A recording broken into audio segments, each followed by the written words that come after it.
Hello, welcome to my routine. എന്തൊക്കെയുണ്ട് വിശേഷങ്ങൾ? എല്ലാവർക്കും സുഖമല്ലേ? അപ്പോൾ ഇന്നൊരു ഓട്ടടയുടെ റെസിപ്പിയാണ് കാണിക്കുന്നത്.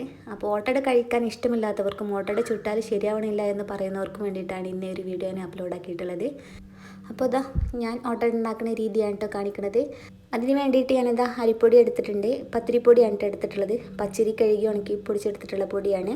അതിലേക്ക് ഞാനൊരു കോഴിമുട്ട പൊട്ടിച്ചൊഴിച്ചിട്ടുണ്ട്. പിന്നെ ഒരു മുറി തേങ്ങയും കൂടെ ചിരകിയിട്ട് അതും കൂടെ ചേർത്ത് കൊടുത്തിക്കണേ. ഇനി ഇതിലോട്ട് കുറേശ്ശെയായിട്ട് വെള്ളം ഒഴിച്ചൊന്ന് കലക്കിയെടുക്കണം. കട്ടയില്ലാണ്ട് വേണം കലക്കിയെടുക്കാനായിട്ട്. ഇനിയിപ്പോൾ ചെറിയ രീതിയിൽ കട്ടയുണ്ടായാലും കുഴപ്പമൊന്നുമില്ല കേട്ടോ. അത് മിക്സിയിലൊന്ന് അടിച്ചെടുക്കും. അപ്പോൾ മിക്സിയിൽ അടിച്ചെടുക്കാൻ വേണ്ടിയിട്ടൊന്നുള്ള കലക്കിയെടുക്കലാണ്. കട്ടയില്ലാണ്ട് കലങ്ങി കിട്ടാൻ വേണ്ടിയിട്ട് ഞാനൊരു ഹാൻഡ് വിസ്ക് വെച്ചിട്ടാണ് കേട്ടോ കലക്കിയെടുക്കുന്നത്. ഇത് നീർദോശയുടെ അത്രയും ലൂസായിട്ട് പോകരുത്. കലക്കിയെടുക്കുന്ന ടൈമിൽ ഓട്ടടയുടെ മാവ് കുറച്ച് കട്ടിയായിട്ടിരിക്കണം. അങ്ങനെതാ കലക്കിയെടുത്തിട്ടുണ്ട്. അതിനെ മിക്സിയുടെ ജാറിലേക്ക് ഒഴിച്ച് കൊടുക്കുകയാണ്. ഇനി ഇതിലേക്ക് പാകത്തിനുള്ള ഉപ്പും കൂടെ ചേർത്ത് കൊടുക്കണം. അങ്ങനെ ദാ ഓട്ടടയുടെ മാവൊക്കെ നല്ലോണം അടിച്ചെടുത്തിക്കണേ. അത് ഞാൻ ആ പാത്രത്തിലോട്ട് തന്നെ മാറ്റി കൊടുക്കുകയാണ്. ഓട്ടട കഴിക്കുന്ന ടൈമിൽ തേങ്ങ കടിക്കാൻ ഇഷ്ടമുള്ളവർക്ക് കുറച്ച് തേങ്ങയും കൂടെ ചിരകിയിട്ട് ഈ ഒരു ടൈമിൽ ഇട്ട് കൊടുക്കാം. ഞാനിപ്പോൾ ഇവിടെ തേങ്ങ കടിക്കാനൊന്നും ഇട്ട് കൊടുത്തിട്ടില്ല. ഞാൻ അടിച്ചെടുക്കുന്നതിന് മുന്നേ തന്നെ തേങ്ങ ഇട്ട് കൊടുത്തിട്ടുണ്ട്. ഇതിപ്പോൾ ദാ കറക്റ്റ് ലൂസിൽ നമ്മളെ മാവ് കിട്ടിയിട്ടുണ്ട്. ഓവർ ലൂസായിട്ട് പോയിട്ടില്ല, നല്ല കട്ടിയുമല്ല. ഒരു കറക്റ്റ് ലൂസിൽ ഞാനിവിടെ എടുത്തിട്ടുണ്ട്. ഞാൻ ഈ ഒരു ലൂസിലാണ് ഓട്ടട ഉണ്ടാക്കിയെടുക്കാറ്. അതിൻ്റെ ഇടയിൽ ഇതാ ഞാൻ ചട്ടിയൊക്കെ നല്ലോണം ചൂടാക്കി എടുത്തിട്ടുണ്ടായിരുന്നു. ഓട്ടട ചൂടുന്ന ടൈമിൽ നല്ലോണം ചൂട് വേണം കേട്ടോ ചട്ടിക്ക്. അങ്ങനെ ഞാനിത് ഒരു 1.25 തവി ഒഴിച്ചു കൊടുത്തിട്ടുണ്ട്. ഇനി ഇതിന്മേൽ കുമിളകൾ ഇങ്ങനെ പൊന്തുന്ന ടൈമിലാണ് കേട്ടോ ഇത് അടച്ച് വെക്കുന്നത്. ഫുള്ളായിട്ട് ഓട്ടയായിട്ടുള്ള ഓട്ടപ്പാണ് എല്ലാവർക്കും ഇഷ്ടമെങ്കിൽ ഫുള്ളായിട്ട് കുമിളകൾ പൊന്തിക്കഴിഞ്ഞതിന് ശേഷം അടച്ചു വെച്ചാൽ മതി. ഞാനിവിടെ ഒന്ന് പൊള്ളച്ചിട്ടുള്ള എന്നാൽ ഓട്ടയുള്ള അപ്പം വേണം, അങ്ങനത്തെ രൂപത്തിലുള്ള അപ്പത്തിനാണ് കേട്ടോ ഞാൻ കുറച്ച് കുമിളകൾ പൊന്തിയ ടൈമിൽ അടച്ചു വെക്കുന്നത്. എന്നാൽ ഒന്നിങ്ങനെ പൊങ്ങിങ്ങാണ്ടുള്ള ഒരു ഓട്ടപ്പായിട്ട് നമുക്ക് കിട്ടും. നല്ല ആരെടുത്തിട്ടുള്ള ഓട്ടപ്പം തന്നെ ആക്കാരം. ഓട്ടട ചട്ടിയിൽ നിന്ന് കിട്ടൂല എന്ന് പറയും ചിലവർ. അപ്പോൾ ഓട്ടട ചട്ടിയിൽ നിന്ന് കിട്ടണമെങ്കിൽ നമ്മൾ കറക്റ്റായിട്ട് കത്തിച്ചിട്ടുള്ള ചൂടായിരിക്കണം കേട്ടോ. ഓവറായിട്ട് കത്താനും പാടില്ല, എന്നാൽ തീ കുറഞ്ഞു പോകാനും പാടില്ല. നല്ല കറക്റ്റിൽ പാകത്തിന് ഇങ്ങനെ കത്തിക്കൊണ്ടിരിക്കണം. തീ ഓഫായി പോകരുത്, കറക്റ്റായിട്ട് ഇങ്ങനെ കത്തിക്കൊണ്ടിരിക്കണം. പിന്നെ ഗ്യാസുമ്മ ചുട്ടെടുക്കണേക്കാട്ടിലും നല്ല വൃത്തിക്ക് എനിക്ക് ഓട്ടട കിട്ടാറുള്ളത് വിറകടുപ്പിൽ ചുട്ടെടുക്കുമ്പോഴാണ്.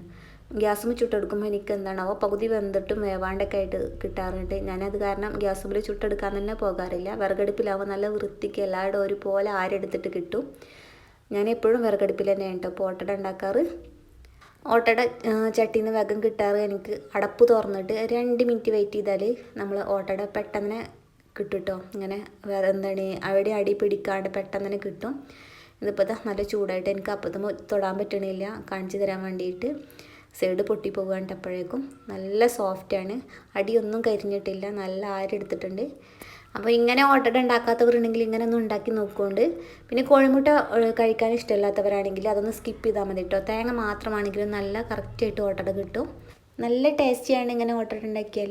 അപ്പോൾ ഇതുവരെ ഓട്ടട ഉണ്ടാക്കാത്തവരും കഴിക്കാത്തവരൊക്കെ ആണെങ്കിൽ നിങ്ങളെങ്കിൽ ഇതുപോലെ ഒന്ന് ഉണ്ടാക്കി നോക്കുകൊണ്ട് എന്നിട്ട് കഴിച്ചിട്ട് ഫീഡ്ബാക്ക് അറിയിക്കൊണ്ട്. നല്ല ടേസ്റ്റിയാണ്, എല്ലാവർക്കും ഇഷ്ടവും ചെയ്യും.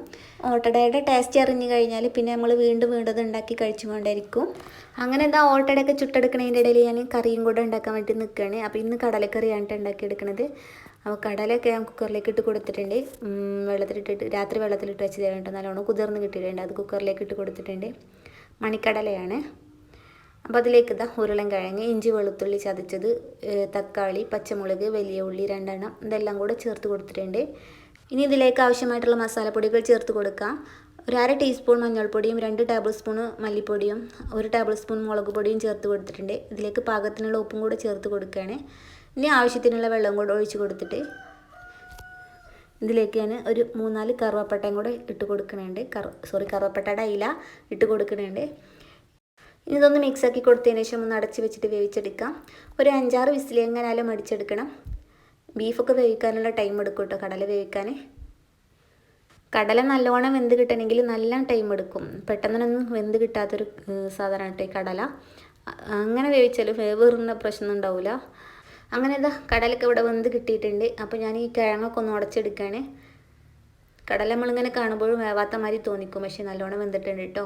തൊട്ട് നോക്കിയാലേ അത് അറിയുള്ളൂ. ഇനിയിപ്പോൾ ഇതിലേക്ക് ഞാൻ തേങ്ങയൊന്നും അരച്ച് കൊടുക്കണില്ല. ഞാനിങ്ങനെ തൂമിച്ചിട്ട് പാർന്ന് കൊടുക്കുകയാണ്. തേങ്ങ അരക്കുകയാണെങ്കിൽ ഇനി വറുത്തരച്ചിട്ടാണ് കേട്ടോ കടലക്കറിക്ക് ഒഴിച്ച് കൊടുക്കാറുള്ളത്. എന്നാൽ നല്ല ടേസ്റ്റാണ്. ബീഫ് കറീൻ്റെ അതേപോലത്തെ ടേസ്റ്റ് കിട്ടും. ഇതിപ്പം മുളക് കറി പോലെ ഉണ്ടാക്കി എടുത്തിട്ടുള്ളൂ. വേണ്ട വെളിച്ചെണ്ണ ചൂടാക്കി എടുത്തിട്ടുണ്ടായിരുന്നു. അതിലേക്ക് ചെറിയ ഉള്ളി എരിഞ്ഞും കൂടെ ചേർത്ത് കൊടുത്തിട്ടുണ്ട്. ഒന്ന് മൂത്ത് വരുന്ന ടൈമിൽ കുറച്ച് കറിവേപ്പിലയും കൂടെ ഇട്ട് കൊടുത്തിട്ടുണ്ട്. ഇനി ഇത് കറിയിലോട്ട് ഒഴിച്ച് കൊടുക്കാം. അപ്പോൾ നല്ല ടേസ്റ്റി ആയിട്ടുള്ള കടലക്കറി ഇവിടെ റെഡിയാക്കി കിട്ടിയിട്ടുണ്ട്. ഇതിലേക്ക് മല്ലിയില വേണ്ടവർക്ക് അത് ചേർത്ത് കൊടുക്കാം. ഞാനിപ്പോൾ അതൊന്നും ചേർത്ത് കൊടുത്തിട്ടില്ല. അപ്പോൾ നല്ല ടേസ്റ്റി ആയിട്ടുള്ള കടലക്കറി ഓട്ടടയും അവിടെ റെഡി കിട്ടിയിട്ടുണ്ട്. അപ്പോൾ എല്ലാവരും ഒന്ന് ട്രൈ ചെയ്ത് നോക്കൊണ്ടു. പിന്നെ ഓട്ടട മുറിച്ച് കാണിക്കാൻ ഞാൻ മറന്നു പോയിട്ടോ, ആരെടുത്തത് കാണിച്ചു തരാനായിട്ട് മറന്നുപോയി. അപ്പോൾ നല്ല ആരെടുത്തിട്ട് നല്ല സോഫ്റ്റുള്ള ഓട്ടടയായിരുന്നു. അപ്പോൾ എല്ലാവരും ഒന്ന് ഉണ്ടാക്കി നോക്കുക, എല്ലാവർക്കും ഇഷ്ടമാവും. ഈ ഒരു വീഡിയോ കാണുന്ന പുതിയ ഫ്രണ്ട്സുകളുണ്ടെങ്കിൽ എൻ്റെ പഴയ വീഡിയോസുകളൊക്കെ ഒന്ന് പോയി കണ്ടിട്ട് ലൈക്ക് അടിച്ച് സപ്പോർട്ട് ആക്കുന്നുണ്ട്. അതുപോലെ ചാനലൊന്ന് സബ്സ്ക്രൈബ് ചെയ്ത് സപ്പോർട്ട് ചെയ്യാനും കൂടെ മറക്കരുത്. ഈ ഒരു വീഡിയോ നിങ്ങൾക്ക് ഉപകാരപ്പെടുകയും ഇഷ്ടപ്പെടുകയും ചെയ്തിട്ടുണ്ടെങ്കിൽ വീഡിയോ ലൈക്ക് അടിക്കാൻ മറക്കരുത്. നിങ്ങളുടെ ലൈക്ക് ഉണ്ടെങ്കിൽ എൻ്റെ വീഡിയോക്ക് വ്യൂസ് ഉണ്ടാവുള്ളൂ. അപ്പോൾ ലൈക്ക് അടിച്ച് സപ്പോർട്ടാക്കാൻ മറക്കല്ലേ.